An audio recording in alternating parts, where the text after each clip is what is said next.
दिल्ली हर बार और आसपास का इलाका भी, जिसमें हरियाणा भी आता है, हम लोग भी सब आते हैं, वो विक्टिम होता है हर बार इस एयर पोल्यूशन का, जिसका मेन कारण पराली का जलना हर साल होता है। आज हम इस प्रेस वार्ता को इसलिए कर रहे हैं क्योंकि अभी पराली का जलना शुरू हुआ है, इनिशियल फेज है, और अभी से जो खबरें आ रही हैं वो बहुत अलार्मिंग है।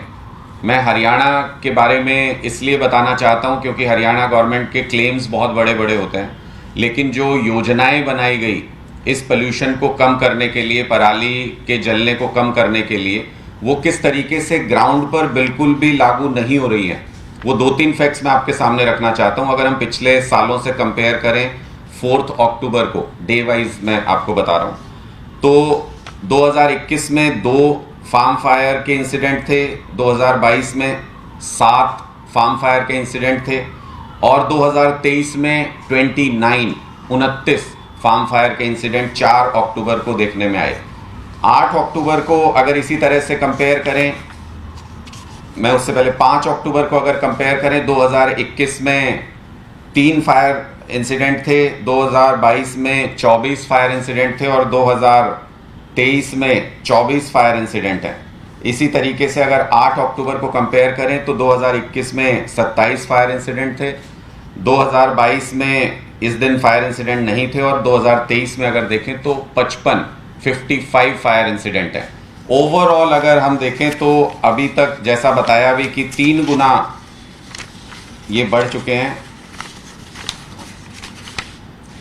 62 फायर इंसिडेंट अभी तक, आज की डेट तक 2021 में थे, 80 फायर इंसिडेंट 2022 में थे, और 2023 में 277 फायर इंसिडेंट अभी तक सैटेलाइट के जरिए देखे जा चुके हैं। ये क्यों हो रहा है? इस बार ये फायर इंसिडेंट क्यों बढ़ रहे हैं? क्या हरियाणा सरकार जानबूझकर हरियाणा के लोगों को, दिल्ली के लोगों को इस प्रदूषण की आग में झोंकना चाहती है? मेरा सीधा सवाल खट्टर साहब से है, और इसलिए है क्योंकि 2 महत्वपूर्ण चीजें हैं जिनके आधार पर पराली के जलने को कम किया जा सकता है। हमारा साफ तौर पर यह मानना है कि किसान इस पूरे मामले में कभी भी एक्यूज्ड नहीं हो सकते। किसान इसमें विक्टिम है पूरे के पूरे मामले में, क्योंकि ना उनके पास नॉलेज कभी उनके साथ शेयर की गई, ना उनको मशीनरी उपलब्ध कराई गई, ना उनको वो संसाधन उपलब्ध कराए गए या वो स्कीम्स दी गई जिसके जरिए वो पराली का सही तरीके से समाधान कर सके। पहले से ही बाढ़ का प्रकोप झेल रहे हरियाणा के किसान, अब उनके ऊपर जैसे ही कोई रिपोर्ट होती है, आज जब हम इस मुद्दे पर बोल भी रहे हैं, तो सरकार के पास सिर्फ एक ही साधन होता है, पुलिस को भेजें, उनके ऊपर एफआईआर दर्ज करा दें, किसानों के ऊपर लाखों रुपए के फाइन किसानों के ऊपर किए जा रहे हैं। लेकिन सरकार ने क्या किया? 2 महत्वपूर्ण चीजें हैं। एक, बेलर मशीन जिसके जरिए कि गट्ठे बनाए जाते हैं पराली के, उनको ज्यादा से ज्यादा उपलब्ध कराना, और दूसरा बायोडिकम्पोजर, जो एक सहमति सी तीनों स्टेट्स के बीच में एक इस तरीके की बनी थी कि ये 2 चीजें, इनकी रूपरेखा ऐसी होनी चाहिए। जो एक कमेटी बनी थी उसमें ये तय हुआ था कि ये 2 जरूर कदम उठाने। लेकिन हरियाणा के अंदर बेलर मशीन के लिए 5 लाख रुपए की सब्सिडी उपलब्ध हरियाणा सरकार द्वारा कराई जाती है। आपको जान करके आश्चर्य होगा कि 1500 करोड़ रुपए के आसपास का ये पूरा सब्सिडी दिया जा रहा है, लेकिन जब ग्राउंड पे जाके इसको चेक किया गया तो इसमें 50% से ज़्यादा का स्कैम है। मशीनें उपलब्ध ही नहीं है ग्राउंड के ऊपर। इसका मतलब वो सब्सिडी गलत तरीके से प्रोवाइड करके कागज़ों में प्रोवाइड की गई बेलर मशीन्स ग्राउंड के ऊपर नहीं है। 80,000 मशीनें होने का दावा हरियाणा सरकार करती है। मेरा चैलेंज है, कोई भी हरियाणा के मंत्री अधिकारी साथ जाके हमारे साथ देख सकते हैं। डिस्ट्रिक्ट्स के अंदर भी अगर जाएंगे, 20,000 बेलर मशीनें भी इस वक्त ग्राउंड पे उपलब्ध नहीं है, जिनके जरिए किसी भी तरीके से समाधान नहीं हो सकता पराली का। दूसरा, बायोडिकम्पोजर, लास्ट ईयर भी ये क्लेम किया गया कि जैसे दिल्ली ने समाधान किया, पूसा का बायोडिकम्पोजर इस्तेमाल करके किसानों को फ्री में उपलब्ध कराया, हमसे सीखने का दावा करते हुए हरियाणा सरकार ने यह कहा कि हम भी उपलब्ध कराएंगे। पिछले साल भी ये क्लेम किया गया। इस बार भी जो स्टेट की मीटिंग हुई उसमें यह कहा गया कि बायोडिकम्पोजर बड़े पैमाने पर किसानों को उपलब्ध कराया जाएगा। लेकिन आज जब फार्म फायर इंसिडेंट 3-4 गुना बढ़ चुके हैं हरियाणा के अंदर, आज की स्थिति यह है कि जो डिस्ट्रीब्यूशन सेंटर्स डिस्ट्रिक्ट्स में होते हैं वहां पर भी अभी तक बायोडिकम्पोजर का एक पैकेट भी हरियाणा में कहीं पर नहीं पहुंचा है। ये बायोडिकम्पोजर जब पहुंचेगा डिस्ट्रिक्ट सेंटर तक, उसके बाद किसानों को वितरित किया जाएगा। और ऐसा नहीं है कि किसानों को वितरित किया और वो तुरंत इस्तेमाल कर सकते हैं। इसके घोल को प्रिपेयर करके उसको 7 दिन 10 दिन रखना होता है। यानी जब ये बायोडिकम्पोजर डिस्ट्रिक्ट ऑफिस पहुंचेगा, उसके 15 दिन के बाद इसको इस्तेमाल किया जा सकता है खेत में, 10 से 15 दिन के बाद।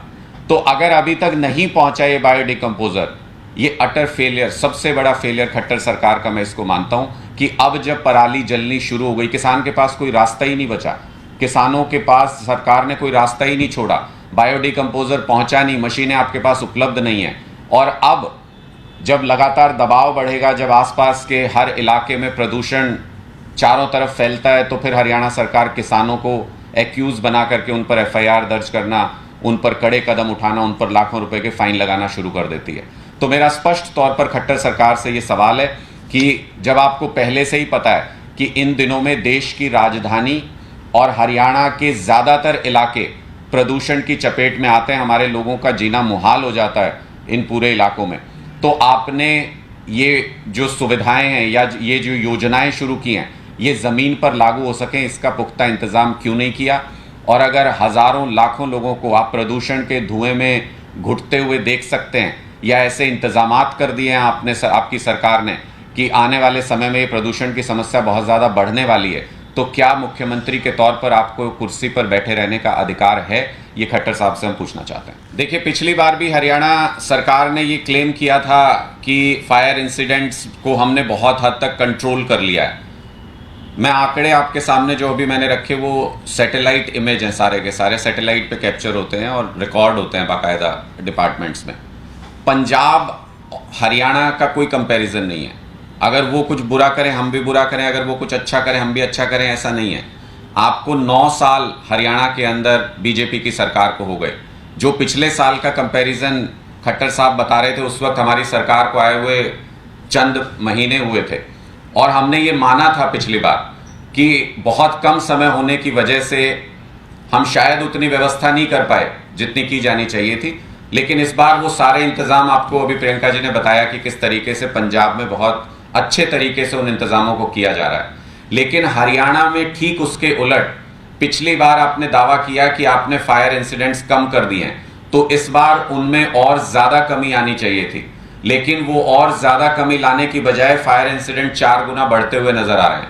मैंने 2 जो महत्वपूर्ण काम सरकार ने ग्राउंड पर करने चाहिए थे, मैंने उन दोनों के बारे में आपको बताया कि बेलर मशीन्स को सब्सिडी देने में बहुत बड़े पैमाने पर स्कैम हुआ है हरियाणा के अंदर, उसकी जांच की जानी चाहिए और दोषियों को सख्त सजा दी जानी चाहिए। इसमें सरकार के अधिकारियों का, मंत्रियों का कितना योगदान है वो भी समझना चाहिए। और दूसरा, जो सबसे बड़ी चीज बायोडिकम्पोजर, जिसको बड़े पैमाने पर इस्तेमाल किया जा सकता है और बहुत सस्ता साधन है, उसको इस्तेमाल करने की पूरी योजना ही फ्लॉप हो गई हरियाणा के अंदर। जब आपने डिकम्पोजर किसान तक पहुंचाया ही नहीं, तो ट्रेनिंग का और उसको इस्तेमाल करने का तो सवाल ही पैदा नहीं होता। फिर हरियाणा सरकार ये कहती है कि हम सब्सिडी के रूप में 1000 रुपए देंगे जो भी किसान पराली नहीं जलाएगा। लेकिन मैं खट्टर साहब से पूछना चाहता हूं कि पिछले साल कितने किसानों के खाते में ये 1000 रुपए पहुंचे? किसान संगठन लगातार इस मुद्दे को लेकर के सवाल उठा रहे हैं। और क्या किसान के पास वाकई में इतने संसाधन हैं?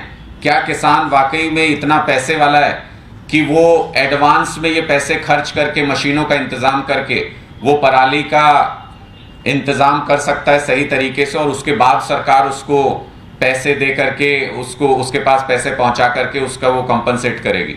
मुझे नहीं लगता कि हरियाणा में किसी भी योजना को सही तरीके से लागू किया गया है। और जैसे ट्रेंड्स अभी शो कर रहे हैं, पिछले साल से कई गुना फार्म फायर इस बार होने जा रही है। इसलिए हम सीजन के शुरू में खट्टर सरकार को यह आगाह कर रहे हैं कि दिल्ली के लोगों को, हरियाणा के लोगों को, आसपास के पूरे NCR के इलाके को इस धुएं के जहर में मत डुबोइए। आप सख्त से सख्त इंतजाम करके, आप किसानों को प्रोत्साहन दे करके इस फार्म फायर के इंसिडेंट्स को कम करने की कोशिश कीजिए।